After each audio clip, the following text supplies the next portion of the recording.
Hello, podcast listeners. This is Culture Comms and Cocktails, the podcast with internal comms served straight up. I'm your host, Chuck Ghost, Senior Strategic Advisor at Social Chorus. And on this episode of Culture Comms and Cocktails, we have Jasmine Davis, Internal Communications Manager at Extreme Networks, and Lisa Yeaton, Senior Social Media Specialist at Extreme Networks. First time I've had multiple guests on the podcast, so I'm excited about this.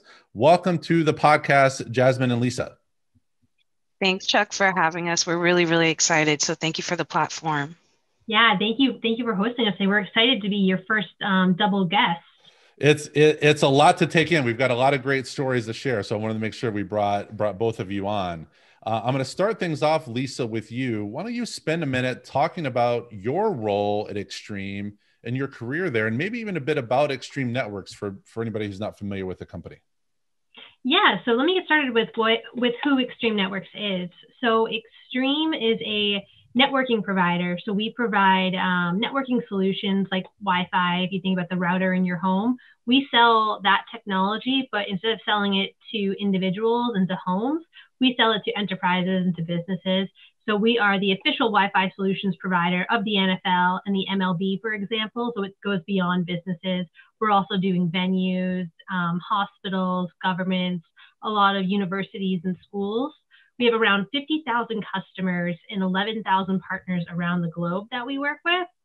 And I've been with Extreme now for 5 years. My first week at Extreme was actually when we launched the Social Chorus product.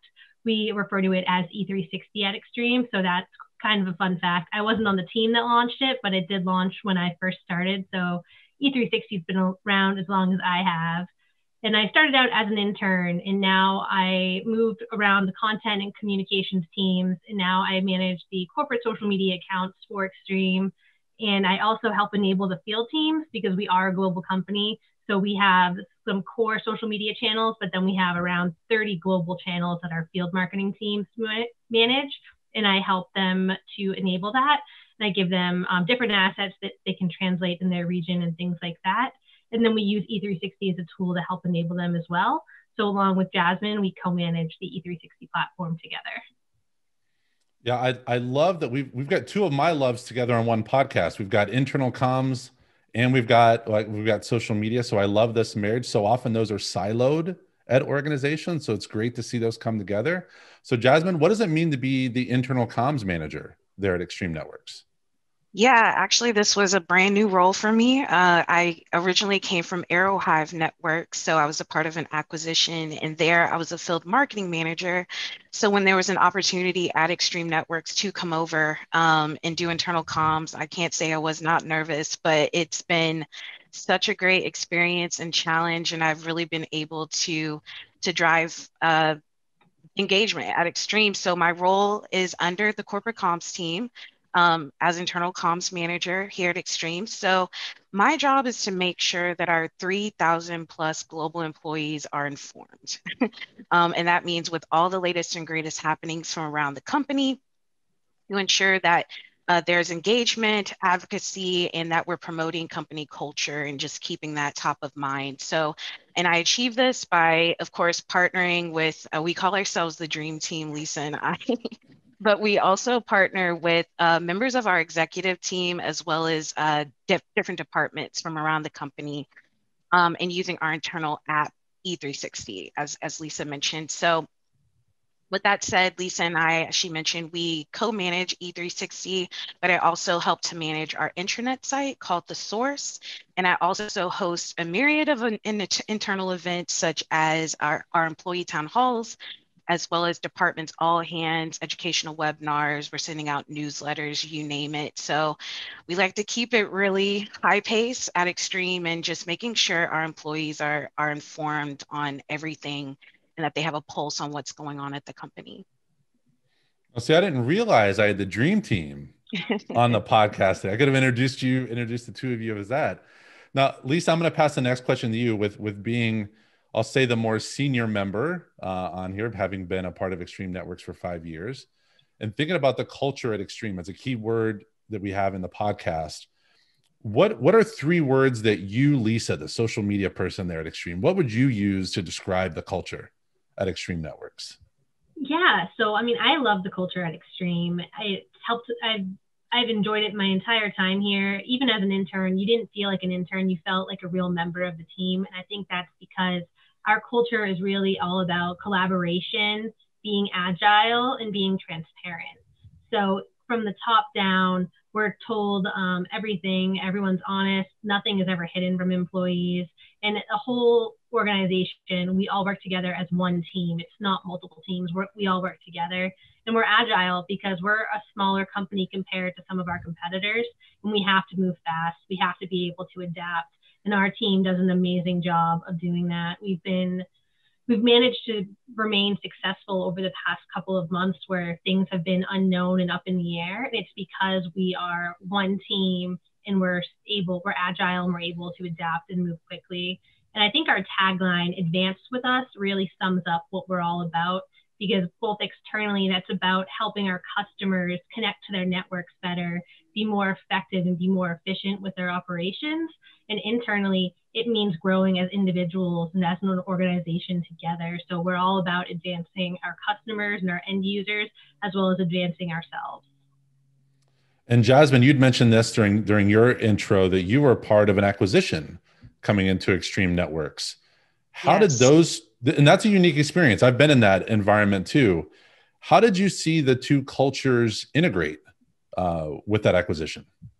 For sure. So this is actually my second acquisition that I've lived through in my career. So when Arrowhive Networks was acquired by Extreme Networks in 2019, it was an exciting and a scary time. I just have to be very honest about that and transparent. So just like with any acquisition, and you're definitely familiar with that, when you're being acquired, there's a lot of uncertainty. And actually, a couple of employees at Arrowhive had matriculated to Extreme prior to the acquisition, and they were always talking about how Extreme is just an amazing company to work for.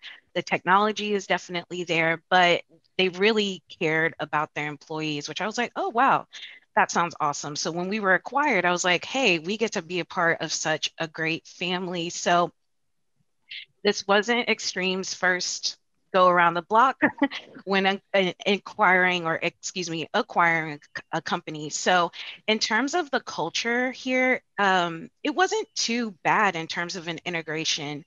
Arrowhive's core values kind of aligned also with Extreme's core values as well. So when we first came on board, we were basically the new kids in school, but we all quickly caught on to what Extreme was about, what we were doing. But in terms of the two cultures integrating, it felt really seamless, which was great. And how did coming in as the internal comms manager, what did it mean to have E360 already in place? And how was that used during that acquisition and transition time? Yeah, so literally the first day on the job, I was in our San Jose office, and all I saw were the pop-up banners of E360 and 2 minutes a day and why it was so important. And once I got to actually look at the application, I was blown away because I had never seen anything like that. Of course, we had in previous companies our regular SharePoints and your basic emails, but I was like, wow, like there's just so many different opportunities for you to really get plugged in. So I was just really blown away about that. But, and I know we'll probably get more into this, excuse me, later on, but I was just so surprised at how our executive teams were engaged, and we got to hear directly from them. So when coming on board and learning more about the platform and its structure, it was great. And my job was basically, to take it to the next level. And Lisa, as well as the others who were managing the platform before I even came on board, they were just doing such an excellent job. So I was just hoping and praying to complement what they were doing and just take it on to the next level. Well, it certainly sounds like you have. And in an earlier conversation, Jasmine, we were on, you used this great line, and I said I was going to ask you about this when we did the podcast. Use this line: "Data is the new currency." And I'd never heard a communicator, or really anyone, use that in that way. So explain where that comes from, and what does that mean to you? Yeah, so, and that's such a compliment. Thanks, Chuck. So I love that line, but I will not take the credit on that. So that quote actually comes directly from our CEO, Ed Mayercord. And simply put, data tells a story. You have many data points, but ultimately, what does that all mean, right?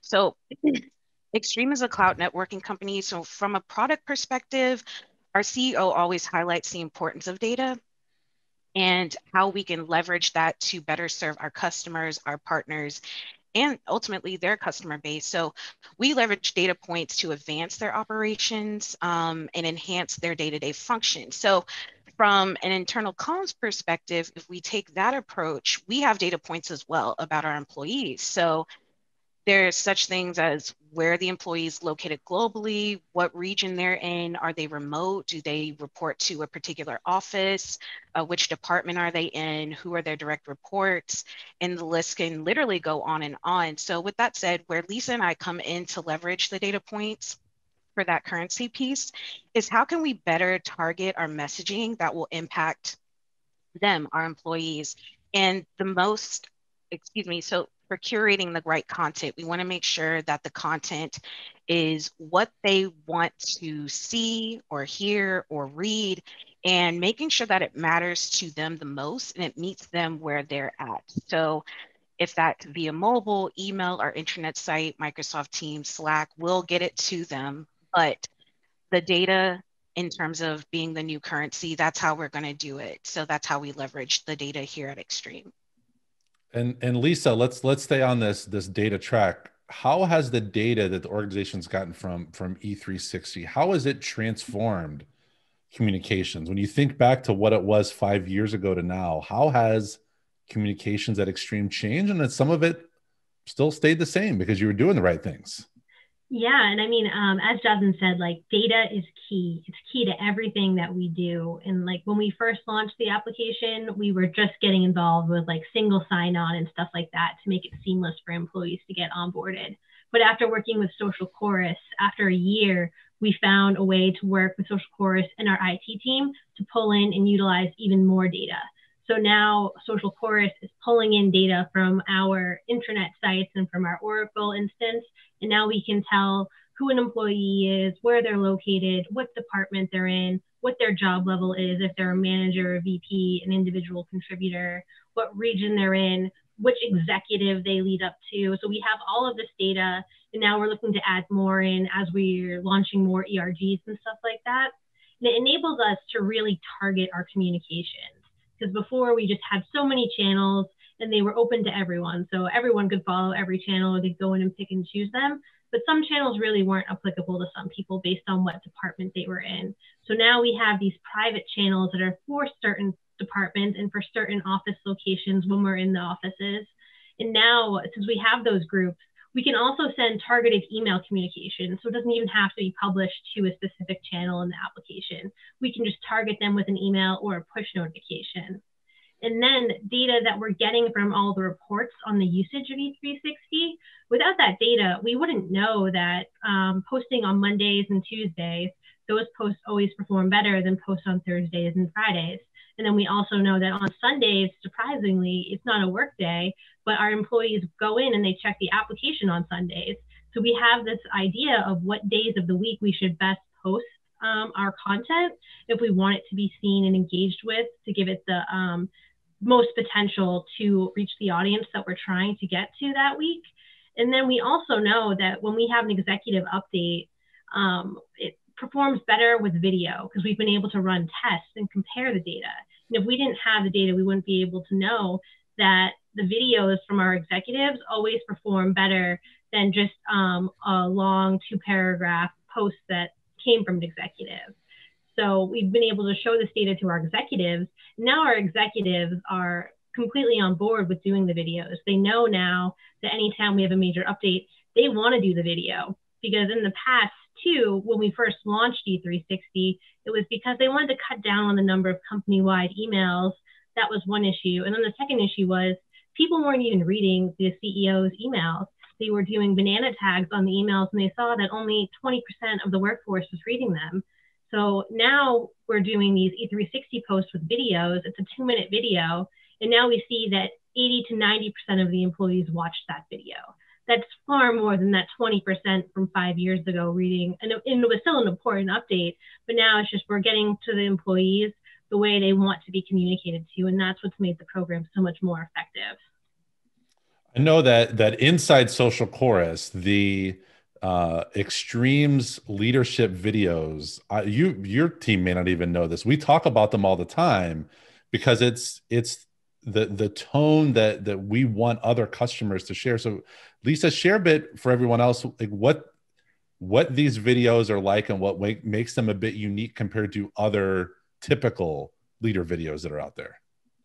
Yeah, so I mean, I think what makes them different is our CEO will just pull out his phone and he'll just do a selfie video. And like it will be moving the entire time, or it will only be like part of his head.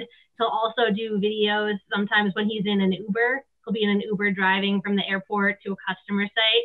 He'll actually take a video with the Uber driver and he'll just come to us once a month or a couple times a month. It'll be a short video like that of him on the road when he was traveling. And he's just real with the employees. Like he just comes out and he tells us what's going on and what it is. And it's really authentic and genuine the way the executives do it. They don't beat around the bush. They take out their phone and they just tell us the message. And then it's just being real, and it's having that collaborative and being on that one team. They really make that shine in the videos that they send out to all employees. I know that communicators out there right now are insanely jealous hearing that you have leaders that will just do that simple video, that they don't need the big production. They don't need the big studio, fancy green screens, teleprompters. That's what employees want from leaders. They want to see them. They want to hear from them in the moment. I love that it's in the examples I've seen, that your CEO was in the back seat of an Uber going to a client visit or coming back from a client visit. You know, what did they just see? What did they hear? That's the gold standard, I think, when it comes to leadership videos. Anybody can go and produce fancy ones. It's those leadership driven in the moment videos. Like I said, other communicators out there are insanely jealous now hearing you've got that type of leadership engagement. Something else that I've heard, though, is that the organization recently has received some recognition for your COVID communication efforts, which, again, every communicator everywhere is been top of mind for. Jasmine, why don't you detail the work that went into that, and why do you think it's being held in such high regard? Yeah, so what we just celebrated the 1 year anniversary of the announcement of the global pandemic and being locked down. So we took early action to communicate with our employees regarding the coronavirus pandemic, and that started in early January in terms of the engagement. So we not only used our E360 platform, but we used our intranet site, The Source, where we literally uprooted a site overnight. And within 24 hours, that was just a dedicated site for our global updates around the pandemic. So we were constantly keeping that updated, as well as when employees were still in the offices, we also leveraged Zoom signage as well. So again, we tried to meet them where they were to ensure that they received the appropriate communication. So again, our first engagement was in late January. We alerted our global teams that the company was aware of the virus that was rapidly spreading around the globe and that the situation was being monitored, taken very seriously. Then our executive team decided to uproot a COVID-19 task force. So that encompassed a lot of our different departments. So legal, facilities, comms, HR, our product org, which is our second largest organization here at Extreme Networks, and a couple other different departments. So it was a huge, valiant effort to make sure that our employees were well informed. We even created a couple of E360 channels that helped our employees get acclimated to working from home. That was one, as well as a COVID-19 updates channel. So we really used that. And again, video really played a very key part in our COVID-19 response. Again, you know, it was just such a crazy time. It's not too much to read an email, but to hear from our executive team on how they're trying to ensure that we're well informed and that they want us to make sure that we're staying safe and healthy. It really meant a lot, but it was just an additional touch to making sure our COVID-19 comms was top notch and that our employees were informed. So yeah, we were finalists and we're really proud of the work we did. And of course, it would be nice to win, but the most important thing, and it still is that our employees were well informed. Yeah, I think at this time of year, I believe that every communications team should be recognized for the work that's been done around the pandemic. And another big effort that a lot of communicators have been presented with this year is around social justice, diversity, inclusion, and equality efforts. And I know this has also been a critical effort for Extreme Networks. So I want to have you both talk about this, but I'm going to kick it off with Jasmine. What was the approach that Extreme Networks took around the social justice issues and diversity and inclusion? Yeah, absolutely. So last year when there was a lot of social unrest, it was hard to not deny what was going on in the world. So one thing I really do love about our extreme executives is that they know the importance of making sure that we know as employees where we stand as a company. So with that said, they are very attuned to what's going on in the world because it will ultimately affect us internally as well. So with that said, we would, just like with everyone else, when the George Floyd incident happened over the summer and there were a bunch of protests during the time, our CEO did communicate to us via video what's going on in the world, how we will all stand together to fight social injustice, but as well as what Extreme Networks is doing to help internally to do that. So they laid down a foundation of what's to come. And guess what? They actually did it, which I know that might sound a little crazy, but I mean, we hold our executives to a high regard, and when they say they're going to do something, they definitely do it. So they started up a D&I organization. We have a head of D&I. We literally, Kimberly Bass Knight, she uprooted literally 7 ERGs in 8 months. And she has such a passion for that. And it is backed by our executive teams.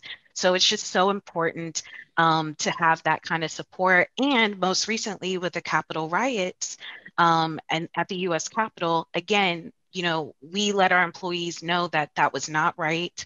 We're not with that. And, we just heard directly from our executive team. So it's always really nice to get that type of support. I know myself as being a Black woman, I really appreciate it. And we also had people within the company that also supported it as well. So to me, it just really means a lot. And that goes to show for our core values of transparency. They're very transparent here at Extreme Networks, whether good or bad or in between. So that's something we really, really appreciate here. Yeah, certainly words are just words in certain times. So it's great to see action then being taken. And Lisa, having been a part of Extreme Networks now for 5 years and having been an intern, and probably when you interned, I don't know if you had any idea you would be involved still working at Extreme, let alone during a pandemic, let alone during social injustice. What was your take on everything that was happening?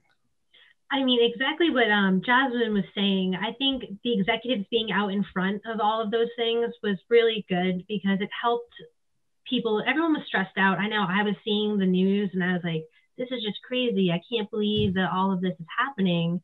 But I didn't let it affect my work because the executives communicated to us. They understood what was going on and they let us know that they were there for us. And they really set the tone to keep everyone together and to continue moving on our path forward. So I really appreciated that. And I thought that helped us all get through the difficult times. And then I would want to say too, that over the last 12 to 18 months, the organization has really taken quite a few steps to enhance our corporate social responsibility, as well as the diversity and inclusion efforts that Jasmine was mentioning.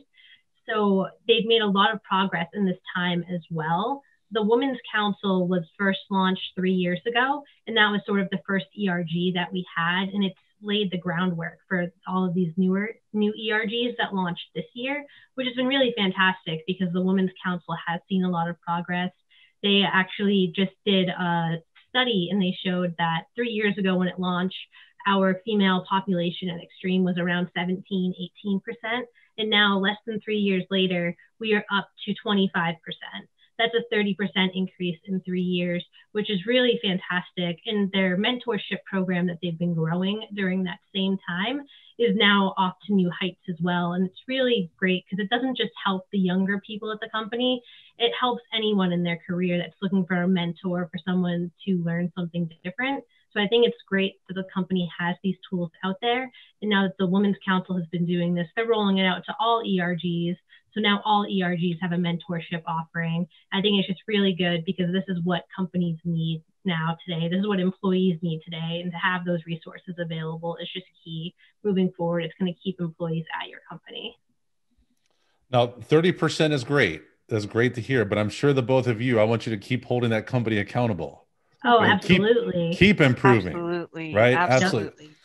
And one of the things I loved about this conversation, I haven't had the privilege of working directly with Extreme Networks in any way, but obviously the examples of the leadership videos and the success Extreme has had is almost legendary within Social Chorus. Thank you for all the work that both of you do day in, day out, both as customers of ours, but also as communicators out there. I'm going to put my proud communicator hat on here. I love seeing the examples, love seeing communicators step up and help lead organizations. So thank you both for that. The podcast is called Culture, Comms, and Cocktails. So we've talked about culture and we've talked about communications. Lisa, I'm going to have you go first on this one. What is your cocktail recommendation, or do you have a special pandemic cocktail out there? So I would say my go-to cocktail has always been a vodka cran. I love Tito's, and I know it goes by the name Cape Codder. I don't know if that's just because I live in New England. Maybe that's why I like it. I'm a little bit, I prefer that one. But I do have to say, summer is coming. I'm counting down the days to my pool opening. And once it's open, I do plan on having a Miami Vice in my hand, down, enjoying the water and the sun. So that is one of my favorite summer drinks that I would recommend to people. Well, Lisa, you have just detailed my favorite pool drink is the Miami Vice, hands down. Miami Vice, favorite pool drink.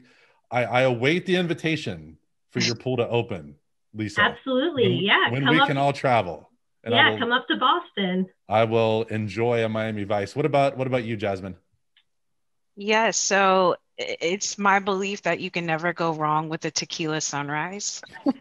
So Casamigos, OJ, a splash of grenadine with an orange slice and a maraschino cherry to garnish. Like, it's just a beautiful drink and it's delicious. And like Lisa said, summer is upon us, and I don't know about y'all, but I'm ready to get out there to the beach, more specifically for me, and to the Miami Vice theme. Like, one of my favorite beach cities is definitely Miami. So I'm hoping to go down there very soon. I'm in Atlanta, so it's not a very long way in terms of a flight to get down there, but that's definitely my cocktail choice. Tequila sunrise is good, Jasmine, but I'm going to raise it up a notch. So I'm not much of a tequila drinker. Okay. I blame college for that.